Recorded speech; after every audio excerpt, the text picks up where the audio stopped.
Dirt Everyday Extras go live every weekday on Motor Trend On Demand. Here's an example of an episode you missed last week.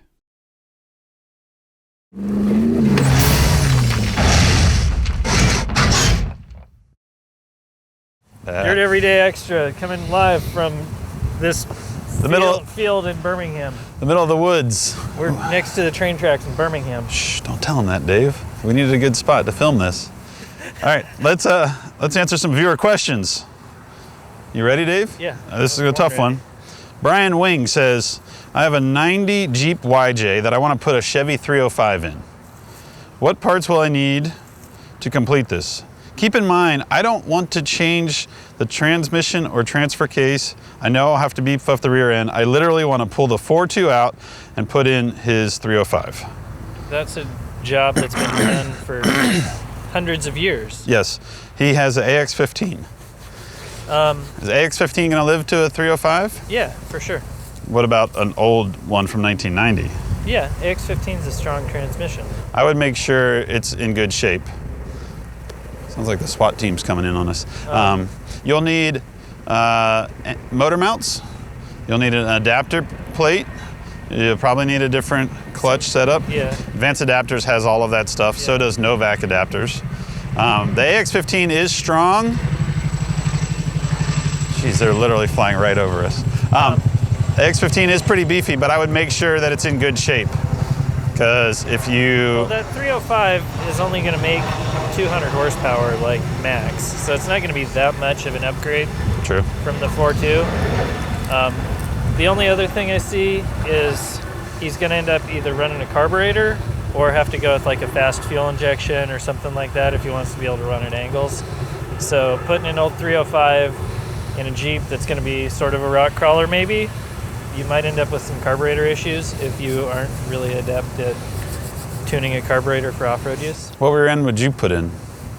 I'd put an 8.8 in that thing. I think I would put a 44 up front and do like a 9-inch or actually a 44 out of a Wagoneer and a Toyota rear end, mini truck rear end. Really? So you keep it all 6-lug. I think that'd be a good way to go. So we're talking about motors. I would put a Isuzu Dana 44 rear end in it. Of course you would, because that's obscure and hard to find. Back to the motor. The radiator, is it gonna be substantial? I doubt it. But there's tons of, like, the same people that make all the adapters, Advanced Adapters and Novak, they have cooling systems. Motor mount kits, bell housing kits, if you need it. Exhaust manifolds and everything to get around everything. So that's also going to be something that you're going to have to budget for. You're going to have to budget for redoing all the exhaust.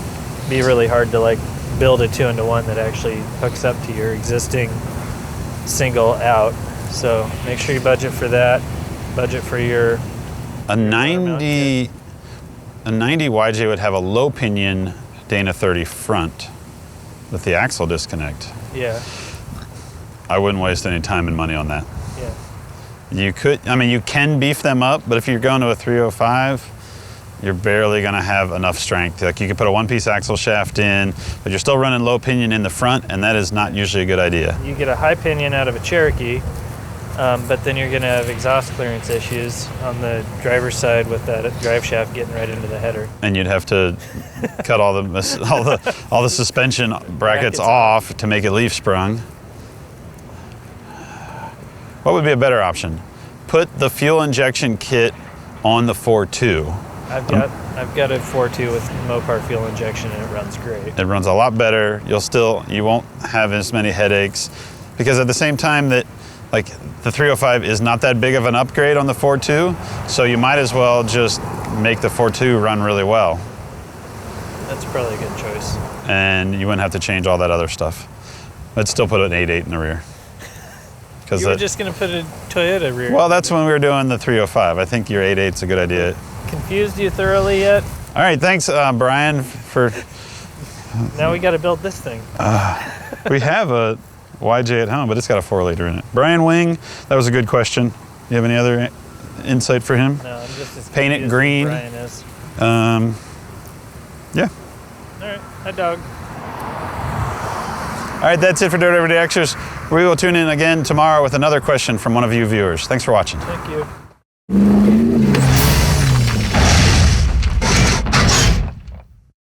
If you need more Dirt Everyday Extra, go sign up right now.